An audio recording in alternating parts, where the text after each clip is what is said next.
Everton, psicólogo clínico, e vou falar um pouco nesse vídeo sobre o tema hoje igual amanhã. A intenção é para alertar sobre o sentimento de desesperança como sendo o hoje para o sujeito igual ao amanhã, ou seja, tudo que se repetiu no hoje acontecerá no amanhã na percepção do próprio indivíduo. Para entendermos a desesperança, é necessário compreender a esperança, que é o sentimento que se refere a um bem que está por chegar, mas ainda não chegou. Essa ilusão está no futuro que se materializa por meio de um desejo concreto, em um plano de ação em função de um objetivo. Contudo, o ser humano pode experimentar o sentimento oposto à esperança, que é a desesperança. A desesperança pode surgir em vários e em diferentes contextos. Um exemplo é: uma pessoa pode se sentir desesperançada em uma relação conjugal quando atravessa uma crise no casamento. Um sujeito que sofre um período de desemprego de longa duração pode perder a esperança de encontrar um novo trabalho, entre outros. Um sujeito também que perdeu a moradia e família devido a catástrofes. Ao longo do vídeo, vou convidar você a refletir sobre alguns aspectos que estão em nossas vidas quando estamos diante da desesperança. O primeiro aspecto que chama a atenção é a percepção negativa. O sujeito passa a ter a visão negativa da realidade e mostra uma visão negativa da realidade para cada contexto.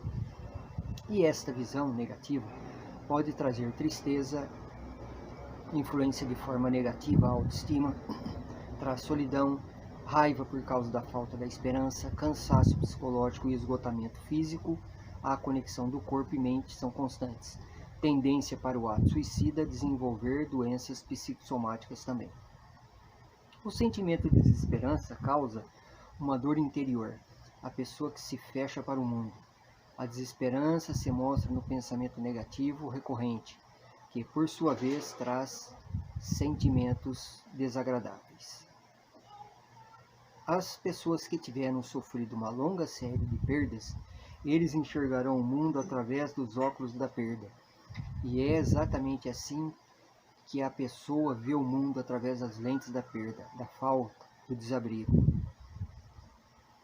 Poder perceber que o belo também faz parte da vida é o que pode propiciar com que a pessoa veja o mundo com uma lente não mais em preto e branco, mas sim colorida. Do ponto de vista vital, é muito importante lembrar que a desesperança não é um ponto definitivo, mas que é essencial alimentar a esperança. O indivíduo não consegue enxergar o amanhã diferente no olhar com possibilidades de novos acontecimentos, pois vive a rigidez da percepção em função de seus sentimentos de desamparo, desconsolação, desespero, descontentamento, induzindo-o à compulsão à repetição do hoje igual ao amanhã, onde nada acontece diferente de seu olhar perceptivo. Esse indivíduo não consegue se aperceber com esperança, portanto, o amanhã nunca será diferente do hoje, devido ao seu aspecto negativo vivenciado no hoje, ou seja, percepção negativa da vida. O segundo aspecto é a perspectiva não muda. O indivíduo que está dentro dessa perspectiva do hoje, igual ao amanhã, olha para a sua vida como uma rotina diária com perda de sentidos. Não falo dos sentidos da audição, visão, olfato, tato e paladar, mas sim do sentido que dá um significado que possa levá-lo a conseguir compreender que através das adversidades é possível encontrar um significado em algum objeto. Embora isto não aconteça de imediato, o sujeito age alienado inconscientemente na repetição de seus sentimentos, na compulsão à repetição, vivendo e experienciando o hoje igual ao amanhã. A energia libidinal foi catequizada em alguma parte da psique, ou seja, foi retirada dos objetos externos e catequizada pelo ego. Em qualquer situação de sofrimento, é muito importante evitar o papel de vítima, para ser sempre o protagonista único e exclusivo de sua própria história pessoal. Esse papel de vítima leva à autocompaixão, enquanto que o papel de protagonista nutre o amor próprio. O sofrimento machuca, No entanto, é muito importante buscar um sentido concreto a esse sofrimento com o objetivo de suavizar a dor. O terceiro aspecto é a chegada da angústia. O estado de angústia e tristeza profunda aliado a situações como perdas de moradia, saber do médico que está com uma doença terminal, o filho que casou-se e saiu de casa, a filha que foi morar em outro país, o desemprego e o luto, podem desencadear quadro que exige atenção de familiares e amigos. Sem alarde, mas com um alerta de responsabilidade por parte de parentes e pessoas próximas, é no silêncio da tristeza profunda que quem está no sofrimento pode gerar novas tragédias, inclusive para dar cabo à vida. O acúmulo de questões negativas, a corrupção de nossos governantes políticos, a crise de desemprego e a crise econômica, mais questões pessoais e familiares. E de outro lado vem a perda da referência da vida em família, o sentimento mais emotivo de olhar para dentro de si e ver que essas eventualidades alimentam e parecem não ter fim. E a dificuldade em lidar com as frustrações ganha dimensão que o indivíduo não suporta.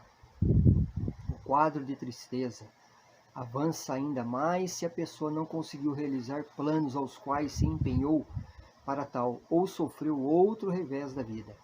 Há uma tristeza em curso pela não realização de ações nesses sujeitos, e visivelmente o momento social e junto com as frustrações pessoais potencializam a negativar tudo, redirecionando inconscientemente a energia libidinal dos objetos externos para o eu.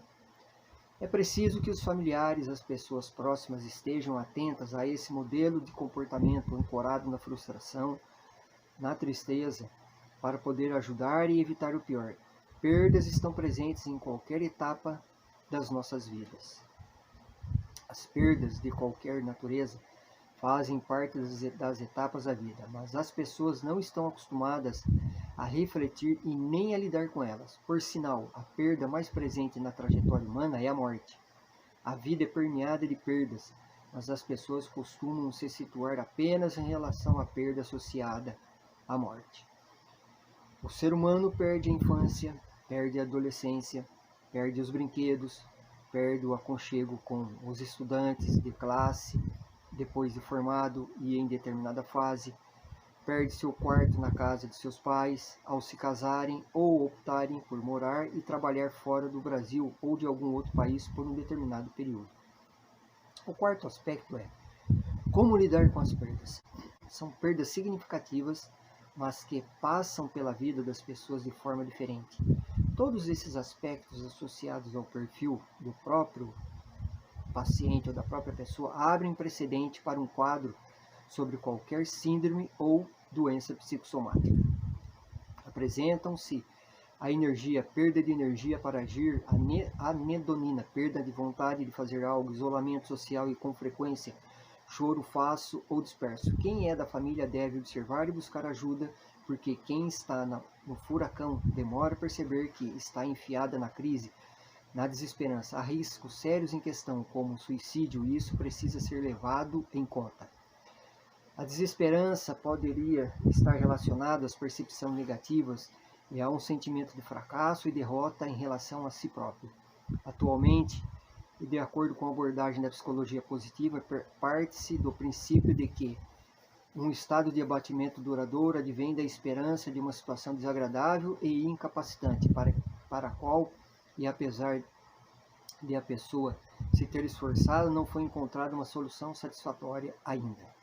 Agora, na ótica da psicanálise, a pessoa aprendeu por meio da compulsão à repetição que, independente dos seus esforços para combater a situação, todas as suas ações obtêm o mesmo resultado negativo. Portanto, hoje será igual ao amanhã para o indivíduo.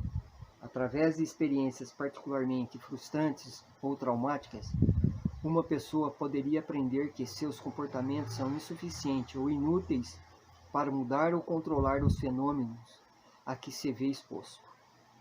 O quinto aspecto é prestar atenção ao sentimento de se sentir desamparado. O estado de desamparo leva a pessoa a desmotivação, passividade ou resignação, falta de agressividade, deficiências sociais e sexuais, a apatia, geral. Na realidade, a coragem e a vontade de viver dependem muito mais do modo como avaliamos uma situação do que da situação propriamente dita. São as nossas crenças que determinam o que sentimos e como vamos agir em determinada situação. É modificando essas crenças que podemos mudar o nosso estilo explicitativo para um estilo mais otimista. Com tudo ruim e sem esperança no futuro ou no próprio país, sem emprego ou com luto pela perda de um ente querido, essa pessoa tende a acionar compensações emocionais graves, como o suicídio, as separações entre casais, a violência e o vício. Chama atenção agora o suicídio e transtornos psicológicos. A atenção aos 4 Ds: depressão, desesperança, desamparo e desespero. Aqui vou chamar a atenção sua para alguns aspectos psicológicos predisponentes ao suicídio: perdas recentes, perdas de figuras parentais na infância, dinâmica familiar conturbada, datas importantes, reações de aniversário, personalidade com traços significativos de impulsividade, agressividade, humor, personalidade borderline, depressão, entre outros. O 6º aspecto é prestar atenção sobre o que se pensa naquele exato momento. A desesperança é altamente limitante, pois não se baseia em realidade, contudo sobre o que as pessoas pensam, que é uma incapacidade de conseguir o que querem. Poderia dizer que é um estado que estão enfraquecidos ou extinta o amor, confiança, alegria, entusiasmo e até a fé. Um estado de desamparo em que a pessoa é percebida presa, oprimida e indefesa. Cada um comete o ato suicida por razões singulares: vingança, raiva, autopunição, culpa, desesperança, vergonha, humilhação, inferioridade.